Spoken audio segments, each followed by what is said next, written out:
All right, welcome back after our intermission. I hope everyone used the restroom. I hope no one had to wait in the line. You're back for some question and answer section part. So we have lots of amazing questions, and actually Callie did ask this, so I want to kick it off. So what inspired you to write this book?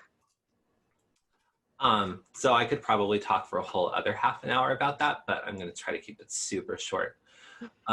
So once upon a time when I was 17, my great friend Heather took me to see this old sort of abandoned bungalow that was on the outside of town in Fort Collins, Colorado, and we really fell in love with this place.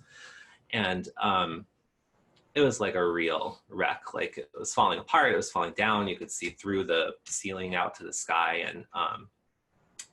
and it was just beautiful. And very shortly after we found it, it got demolished, and it had like this crazy impact on me. And I think I like cried about it, which is hilarious. But I don't know, I always thought that that would be like a great seed for a story.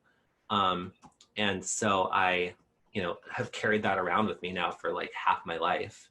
And when I finished my first book a few years ago, I was like, well, I guess I need to write another one. And, the old adage is to write what you know. And so I started to think about things that were in my life now that I really loved and that were important to me. And as a lot of you know, this is now my 5th season where I go and I help out one day a week at a little farm here close by in Lexington, and I love it. And I've just really, it's very important to me, and I've learned so much there. And I thought I could sort of marry these two things together, like set it in this setting that I really appreciate and enjoy, and also take the seed of this story and thinking about who could have lived in this, old abandoned house. And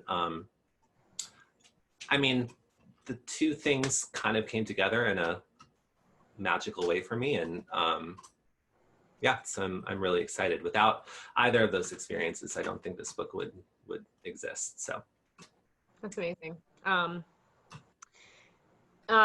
Jeff asked, and I thought this was like kind of a nice follow-up question. If you were to choose a supporting character from the Confluence to use as a main character in a new novel, who would it be and why? Ooh, that's a really great question. That's a tough one. So I think that I would choose either Cameron, because he's probably my favorite character actually in the thing. I just like his personality the best. I do think that Elliot is he's a little bit whiny, and he gets under my skin a little bit, which is funny since I dreamed him up. But either that or Elliot's friend Lindsay, who doesn't have a huge role in this, but in terms of like the idea of taking someone sort of interesting and spinning something else off, I think that she could have some adventures in her future. So yeah, that's another idea. Cool.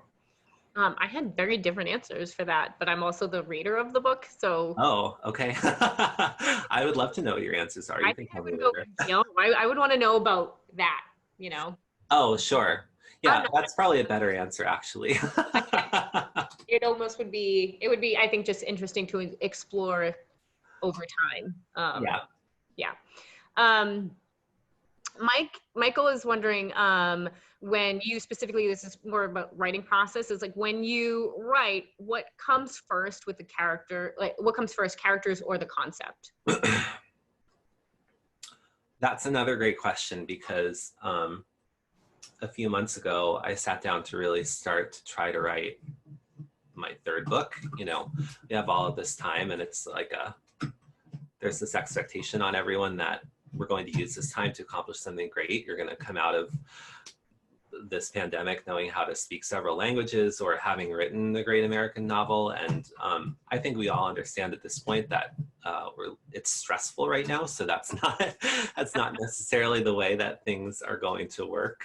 But I think that for me, so anyway, back to Michael's question.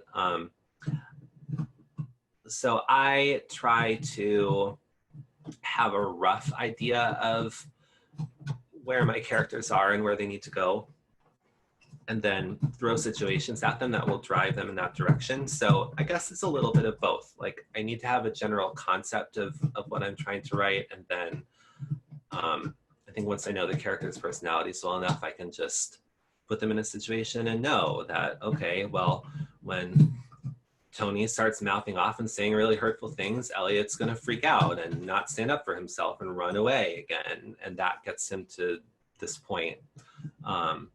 And, you know, characters grow and change, but I guess that would be my answer. It's sort of character driven within a very loose shell of a concept.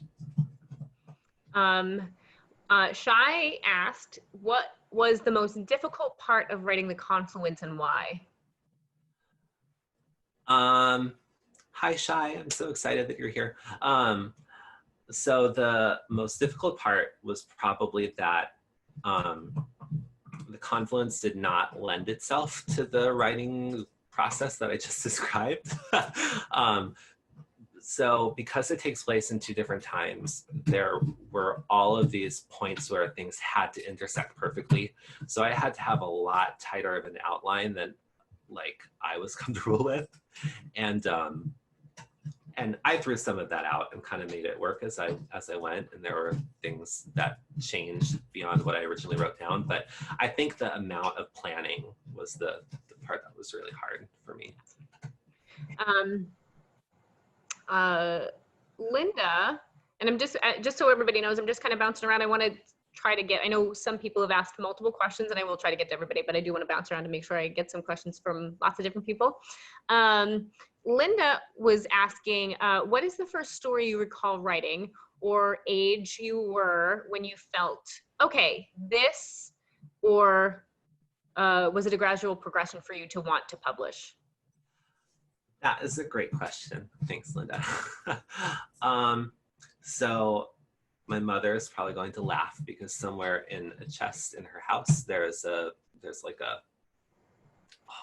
what was that binding that you did with, like, it looked like a comb, like black plastic? You know what I'm talking about? Like, not a spiral bind, but it was like a I can't even remember what that was called. But I wrote a short picture book called The Crystals of Meguti, which was about like this young witch that found these magical gems that she did crazy things and saved the world with. And that was in third grade. Of course, but, low third grade. Oh, it could have been fourth grade. Shoot, I don't remember. But anyway, I think pretty early on, I knew that I wanted to write someday, hopefully professionally. And that changed for a little while. For a little while, that shifted to music. I wanted to write music, but it's always been writing something. So yeah, I don't know. I don't know if it was gradual. I think getting the discipline together to sit down and get a book written, and then, you know, everything that comes along with that took a little time. But yeah, I think I've always kind of wanted to do this. So. And to get back to the book, Kendra asked, does Elliot's story wrap up nicely, or do you think you would continue writing about Elliot in another book? I don't think that I would continue to write about Elliot per se. I mean, I wouldn't rule it out, but Elliot's story and the story of this coin and Sophia and everything does have a pretty definitive ending. But I did intentionally leave some things open so that this universe could be expanded in the future if I wanted to.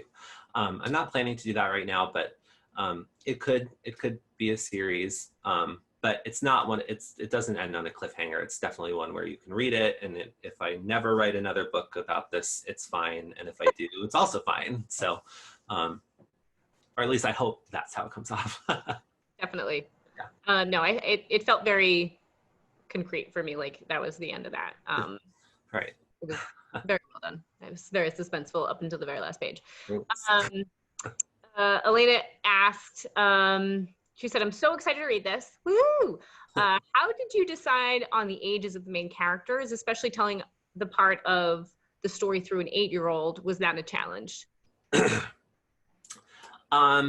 Well, Elena, I'm also so excited that you're here. Learned so much farming stuff from you. So originally, actually, the characters were teenagers. They were 17 and going into their senior year of high school. And then somewhere along the line, we, during the editorial process, decided to age them up so that this was a little bit less of a young adult kind of thing, because I was looking for a slightly broader appeal than that specifically. So just wanted to go after a little bit different audience.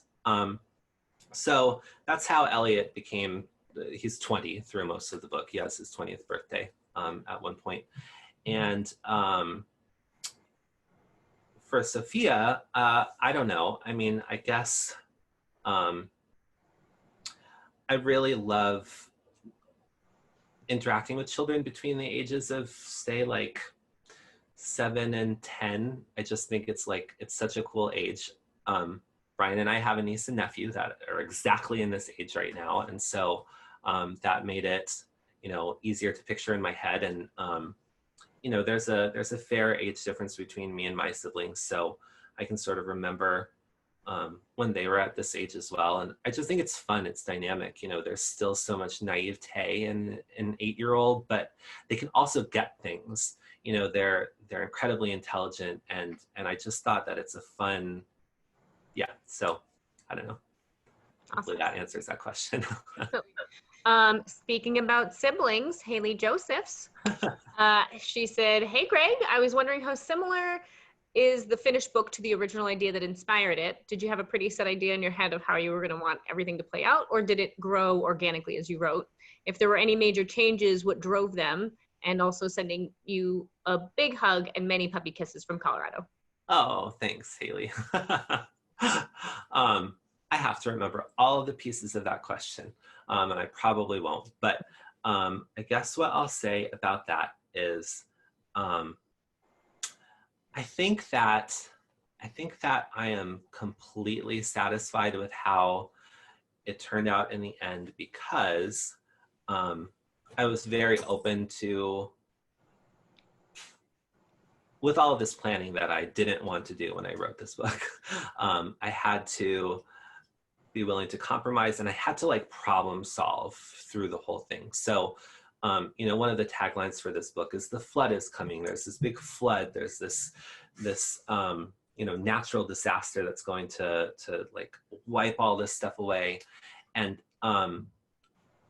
honestly, this idea of this flood was like this aha moment that pulled everything together. So I already had this idea of having these parallel timelines and Elliot trying to figure out what happened to her, but then I didn't know what was going to happen to her. So I had to come up with something, and the answer ended up being this flood, this natural disaster. And so I guess I would say going into it, I didn't think that it was going to have any natural disasters in it, and then it did. And so I was, yeah, I don't know. I guess I was happy with where it went, and that's the nice thing about being able to write this freely, is just I'll go where the story takes me, and I'll throw things in that get me to the point where I need to be. So hopefully that answers that question, maybe. Erin asked, or said, this magical realism in your story reminds me a little of Neil Gaiman. Is there a specific type or region of mythology that inspired that part of your writing?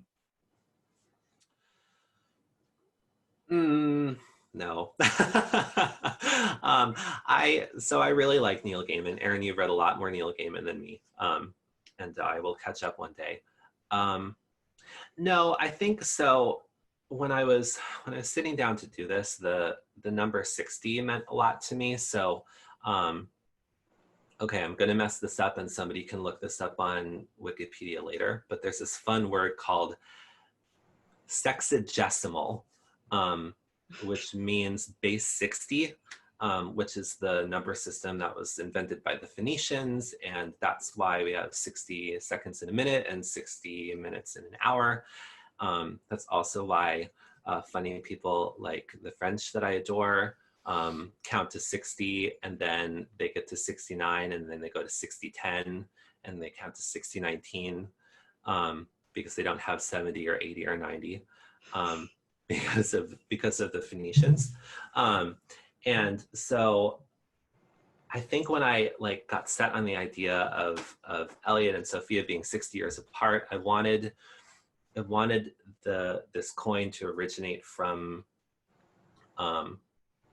essentially from the Eastern Mediterranean, you know, where Phoenician culture sort of was. And I leaned into that pretty heavy at the beginning, but then I kind of backed out of it a little bit, and you'll notice in the finished product that's not really there. But I don't know, that's sort of like a secret little thing for why it is the way it is. But yeah, I don't know. I made up a culture, so I made up some mythology. You're your own inspiration. No.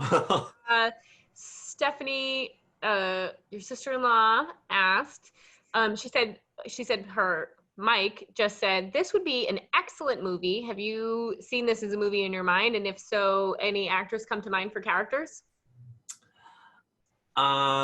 Yes, I think this would be an excellent movie. Actually, I would rather it be a mini series if I got to pick. You know, just so you don't have to leave stuff out.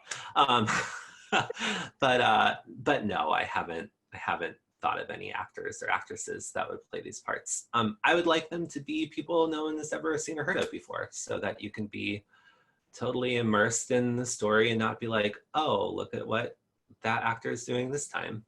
I don't know. What advice would you give to aspiring authors? I would say aspiring authors should stop calling themselves aspiring. Yeah. I mean, in the writing community, we're pretty strict on that. If you write, you're a writer. So just because you haven't published anything doesn't mean that you are not a writer. Just because you haven't finished anything doesn't mean that you're not a writer. But you should finish things. You should finish your work.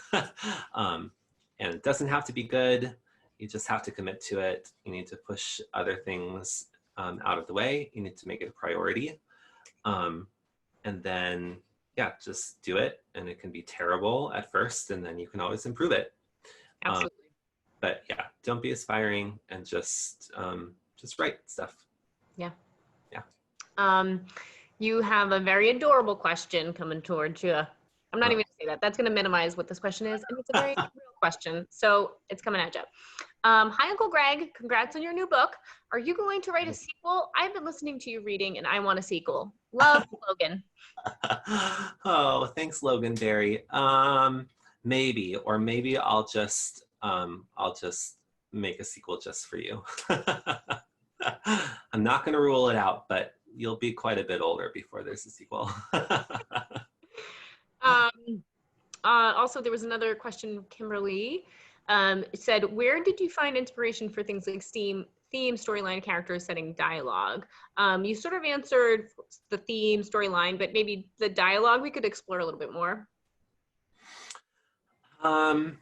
So dialogue is my very favorite thing to write. I could probably write a whole book that was just people having conversations.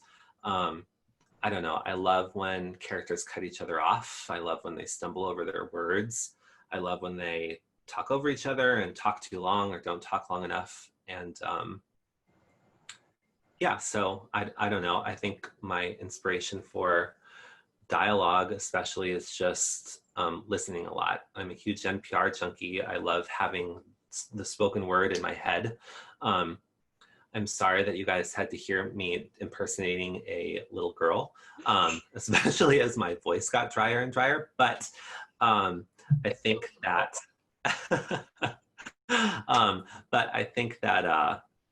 Yeah, I don't know. I would really love to hear this book as an audiobook, just because I just want to hear the people talking. So maybe that answers your question, Kim. I don't know, but the other stuff, yeah, just the setting I'm living in inspired a lot of this. So yeah. All right, I think I'm gonna do 2 more questions and then we'll wrap it up. Okay. Callie asked another question. Have you ever considered writing a young readers novel series? Um, I don't think that would be my forte. I really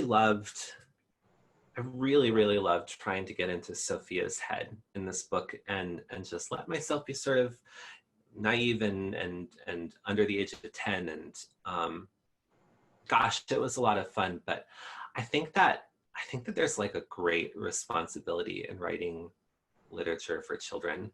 Yeah. And yeah, I just don't know. I just don't know if that's for me. Maybe I could do it, but my heart is more in this sort of magical realism stuff that skews a little bit older. So yeah, probably not for me. But All right, last question. Beyond buying books, what are some ways readers can help authors? yeah, great question. So yeah, this is something that is funny and it's tricky, and lots of people don't like know a lot about how this works. So have you noticed that like every movie that you watch that has like creative people in it, they're always like playwrights or authors or whatever, and like a lot of the time they're really successful. And the truth is it's super hard to sell books, and most authors, myself included, are not here to like end up in a mansion. Um, and so apart from buying books, the thing that really helps authors is telling other people about their books. You don't even have to tell other people to buy their books. Just be like, hey, read this book. It's super cool. And leaving reviews. So this is my little plug. You guys have all dealt with so many plugs for me recently, but when you read this book, please leave me a review on Amazon. It doesn't have to be like anything crazy. It can be like 2 or 3 lines. But when you do that, it improves the credibility of the book, and other people see that. And, you know, we all shop on Amazon, and Brian and I, like anytime we're buying anything, not a book, we like love to look at what the 1-star reviews are to like see if people are kind of crazy or if there's really something wrong with this product we're thinking about spending our money on. So reviews are really powerful. And so, yeah, I would just say, tell people about what you're reading, be excited about it and share it, and then leave reviews, whether they're good, they're bad. Doesn't matter. People love to see that stuff, and it really helps. So Yeah, I think that's definitely going to support like authors and small businesses. Like definitely you get something, leave a review. It's so huge. It's so huge. Megan also threw in one more question. Which of your 2 books did you find easier to write? Definitely this one.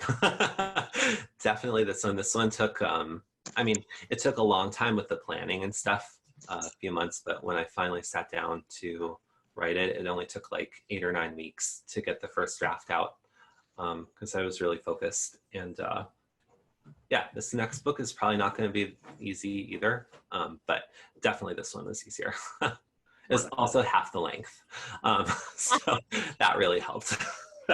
Really tighten it up. Yeah.